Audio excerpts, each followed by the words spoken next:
कौन सा आंसर होगा? छेनी बनाई जाती है, जो चीजल होती है उसको किससे बनाया जाता है, यानी कौन सी धातु से बनाई जाती है छेनी या चीजल?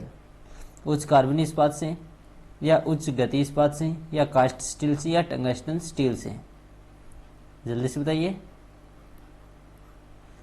मोस्ट इंपॉर्टेंट है आप सभी के लिए। छेनी किस धातु से बनाई जाती है, या जो चीजल होती है उसको कौन सी धातु से बनाई जाती है? हाँ तो दोस्तों इसका आंसर हो जाएगा ए, यानी उच्च कार्बन इस्पात से बनाई जाती है। अगला हमारा क्वेश्चन है 2 नंबर, इसका आंसर देखिए क्या होगा। निम्नलिखित में से, यानी 4 ऑप्शन दे रखे हैं, इनमें से कौन सी मोटर हाई पावर फैक्टर पर संचालित होती है, यानी सबसे ज़्यादा पावर फैक्टर पर कौन सी मोटर चलती है? यूनिवर्सल मोटर, या इसको एसी सीरीज मोटर बोला जाता है वो, या कैपेसिटर स्टार्ट मोटर, या कैपेसिटर रन मोटर, यानी capacitor start capacitor run motor इसका पूरा नाम होता है, बोला जाता है इसको, या स्प्लिट फेज मोटर? कौन सा आंसर होगा? यह भी मोस्ट इंपॉर्टेंट है, कई बार एग्जाम में पूछा गया है ये क्वेश्चन। जल्दी से बताइए, निम्नलिखित में से कौन सी मोटर हाई पावर फैक्टर पर संचालित होती है या कार्य करती है?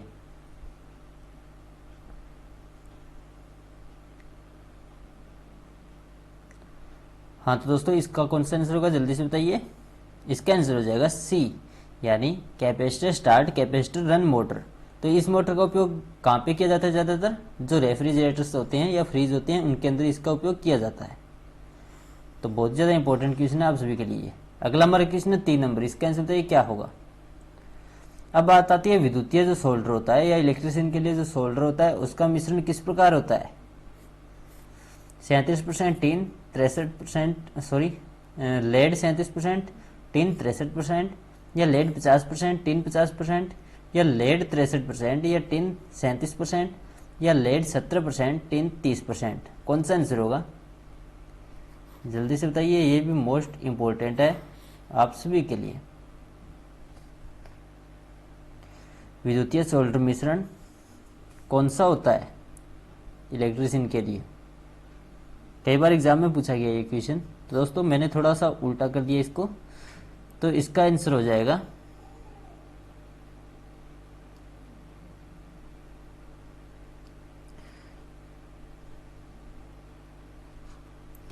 यानी ए आंसर होगा इसका। 37% लेड और 63% टिन, या इसको ऐसे भी लिखा हुआ था, टिन कितना है 63% प्लस लेड कितना है 37%,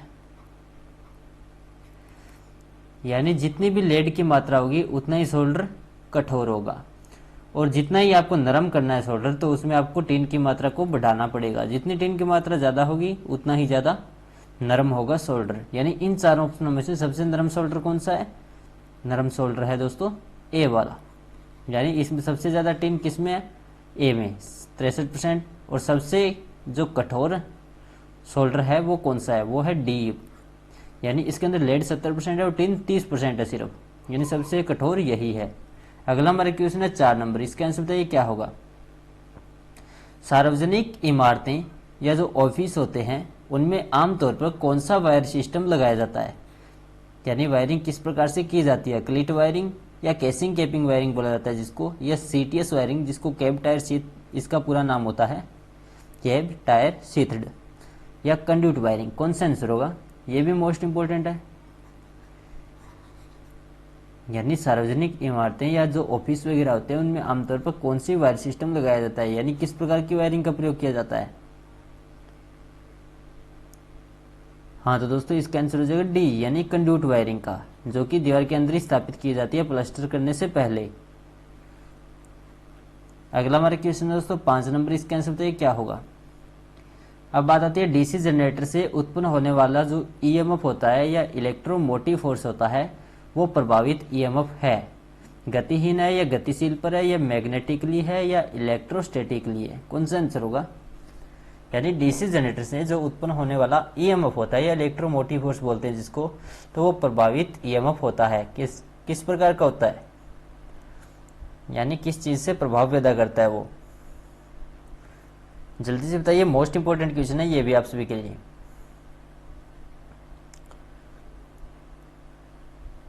हाँ तो दोस्तों इसका आंसर हो जाएगा बी, यानी गतिशील गति पर प्रभावित होता है वो, तभी उसके अंदर ईएमएफ पैदा होगा जब उसके बीच सापेक्ष गति होगी। अगला हमारा क्वेश्चन है 6 नंबर, इसका आंसर बताइए क्या होगा। डीसी मोटर होती है, उसमें आर्मेचर जो करंट होती है उसकी दिशा क्या होती है। डीसी मोटर में आर्मेचर करंट की दिशा क्या होती है, क्या वही होती है जो जनरेटेड ईएमएफ से होती है, यानी उत्पन्न होने वाला जो बैक ईएमएफ होता है उसकी होती है, क्या वही होती है, या जो जनरेटेड ईएमएफ के विपरीत होती है, यानी जो उत्पन्न होने वाला बैक ईएमएफ होता है उसके विपरीत होती है, या यह आर्मेचर ईएमएफ की दिशा पर निर्भर नहीं करता है, या उपरोक्त में से कोई नहीं। कौन सा आंसर होगा, जल्दी से बताइए। डीसी मोटर में आर्मेचर करंट की क्या दिशा होती है। हाँ तो दोस्तों इसका आंसर हो जाएगा बी। आपको ध्यान रखना है जनरेटेड ईएमएफ के विपरीत होती है, यानी जो उत्पन्न होने वाला बैक ईएमएफ होता है उसके विपरीत होती है आर्मेचर करंट की दिशा। किसमें होती है, डीसी मोटर में। समझ में आ गया होगा आप सभी को, बी आंसर हो जाएगा। अगला हमारे क्वेश्चन है 7 नंबर, इसका आंसर बताइए क्या होगा। किसी पीएनपी ट्रांजिस्टर में निम्नलिखित में से कितने पीएन जंक्शन होते हैं। 4 होते हैं, या 3 होते हैं, या 2 होते हैं, या 1 होते हैं। जल्दी से बताइए। जो पीएनपी प्रकार का ट्रांजिस्टर होता है, ट्रांजिस्टर 2 प्रकार के होते हैं, एक पीएनपी एक एनपीएन टाइप का। तो निम्नलिखित में से कितने पीएन जंक्शन होते हैं। हाँ तो दोस्तों ये तो कई बार एग्जाम से पूछा भी गया है, इसका आंसर हो जाएगा सी, यानी 2 होते हैं हमेशा पीएनपी जो ट्रांजिस्टर होता है उसमें पीएन जंक्शन। अगला हमारा क्वेश्चन है 8 नंबर, इसका आंसर बताइए क्या होगा। किसी एक बिंदु पर मिल रहे सारे करंट का योग 0 होता है, तो यह किसका नियम है। किरचॉफ का करंट नियम है, या किरचॉफ का वोल्टेज नियम है, या ओम का नियम है, या गॉस का नियम है। जल्दी से बताइए। किसी एक बिंदु पर मिल रहे सभी करंट का योग 0 होता है, यानी कोई भी एक बिंदु है उसके ऊपर जो सभी करंट आ रही है उनका मान 0 है।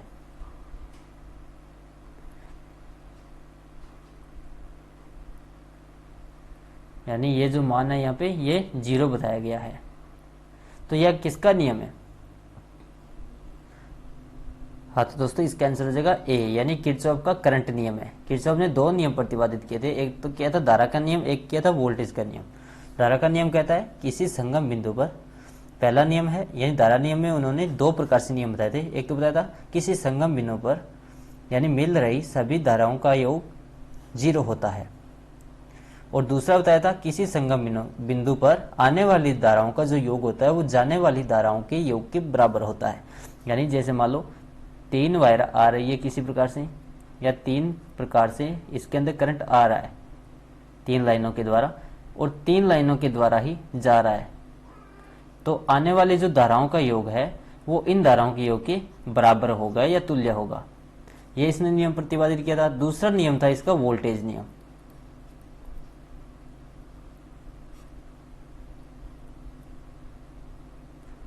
वोल्टेज नियम, तो इस नियम के मुताबिक किसी बंद डीसी परिपथ में आरोपित होने वाला जो विद्युत वाहक बल होता है उसका बीजगणितीय योग परिपथ के घटकों के वोल्टेज ड्रॉपों के बीजगणितीय योग के तुल्य होता है।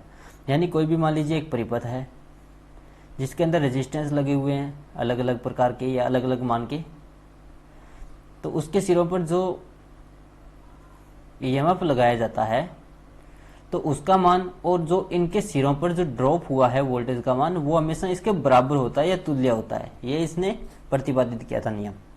समझ में आ गया होगा आप सभी को। अगला हमारे क्वेश्चन है दोस्तों 9 नंबर, यह भी महत्वपूर्ण है। जो स्थायी कैपेसिटर मोटर होती है या परमानेंट कैपेसिटर मोटर होती है उसका निम्नलिखित में से किसमें प्रयोग किया जाता है। यानी किसमें लगी होती है परमानेंट कैपेसिटर मोटर, कंप्रेसर में, ब्लोअर में, या छत के पंखे में, या कपड़े धोने वाली मशीन में। जल्दी से बताइए। स्थायी कैपेसिटर मोटर का निम्नलिखित में से किसमें प्रयोग किया जाता है।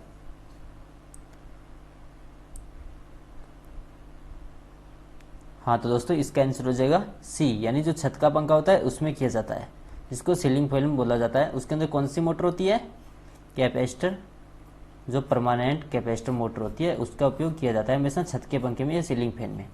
अगला हमारे क्वेश्चन है 10 नंबर, इसका आंसर बताइए क्या होगा। जो आवासीय कॉलोनी होती है उसकी सर्विस लाइन में किस प्रकार के खंभों को वरीयता दी जाती है, कास्ट वाले यानी लकड़ी वाले, या इस्पात नलाकार वाले यानी गोल होती है, आरसीसी या इस्पात मीनार वाले। कौन सा आंसर होगा। यानी धातु के जो होते हैं ना टावर जैसे खंभे, उनको बोला जाता है इस्पात मीनार। आरसीसी वाले जो कंक्रीट वाले होते हैं, इस्पात नलाकार यानी ये गोल होते हैं पाइप वाले, और कास्ट लकड़ी के होते हैं। कौन सा आंसर होगा। आवासीय कॉलोनी की सर्विस लाइन में किस प्रकार के खंभों को वरीयता दी जाती है। यह भी मोस्ट इंपॉर्टेंट है आप सभी के लिए।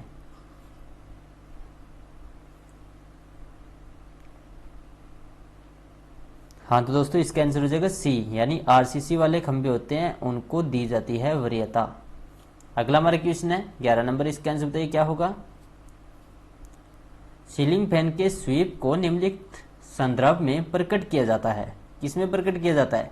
उसके घूर्णन से बने वृत्त के अर्धव्यास से, या ब्लेड की लंबाई का दुगना, या ब्लेड के छोर से मोटर के जो केंद्र होता है उसकी दूरी तक, या ब्लेड के छोर से मोटर के केंद्र की दुगनी दूरी। यानी कोई भी एक सीलिंग फैन है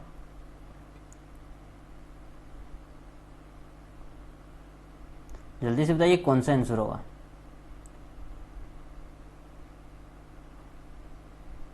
ये भी मोस्ट इंपॉर्टेंट है, कई बार एग्जाम से पूछा गया है, यहाँ पे मात खा जाते हैं सभी।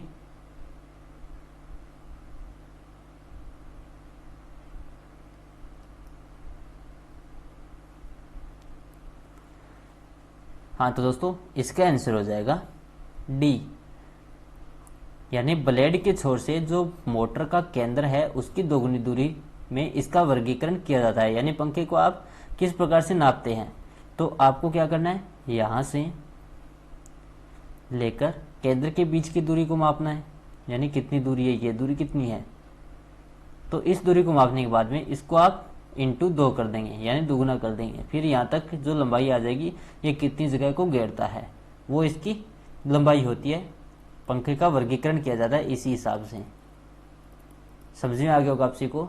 यानी ब्लेड के एक छोर से जो केंद्र होता है उसके बीच की दूरी को दोगुना कर दिया जाता है। अगला हमारा क्वेश्चन है 12 नंबर, इसका आंसर बताइए क्या होगा।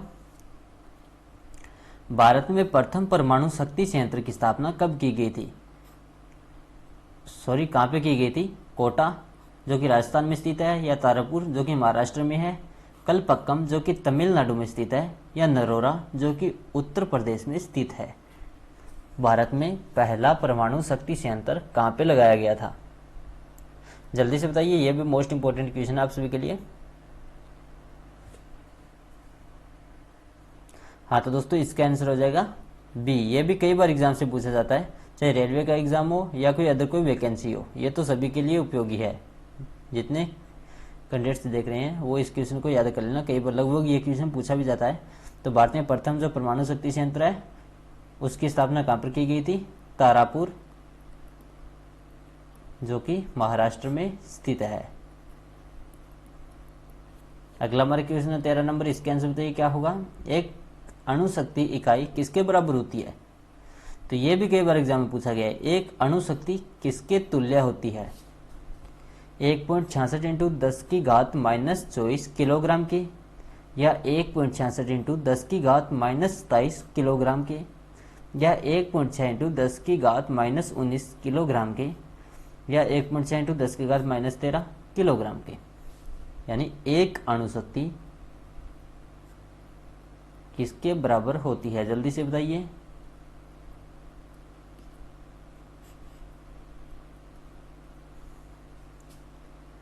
हाँ तो दोस्तों इसका आंसर होगा बी, यानी एक अणुशक्ति के बराबर होता है 1.66 गुणा में 10 की घात -27 किलोग्राम,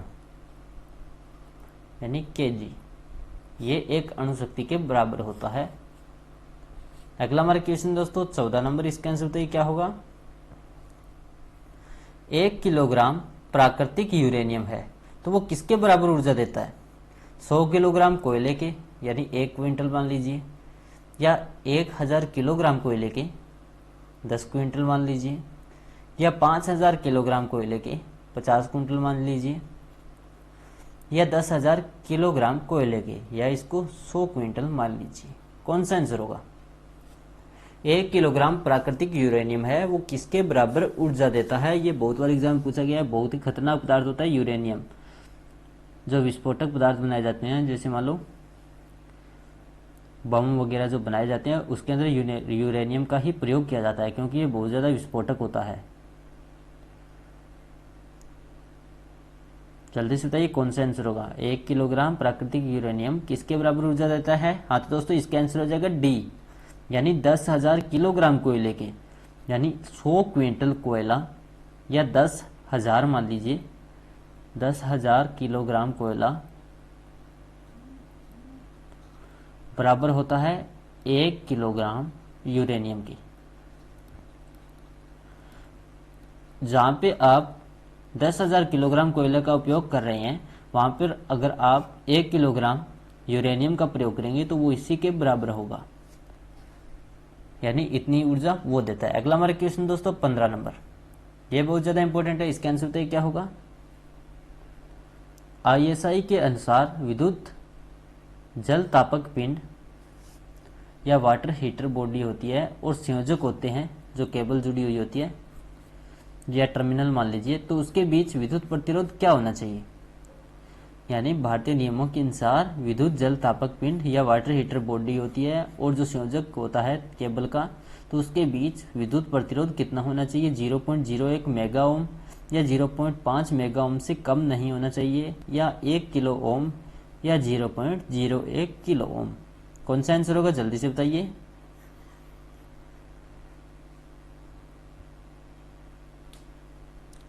हाँ तो दोस्तों इसका आंसर हो जाएगा बी, यानी 0.5 मेगा ओम से कम नहीं होना चाहिए अगर कोई वाटर हीटर बॉडी और उसका जो टर्मिनल बॉक्स है या जो केबल जुड़ी हुई है, तो उसके बीच का प्रतिरोध। समझ में आ गया होगा आप सभी को।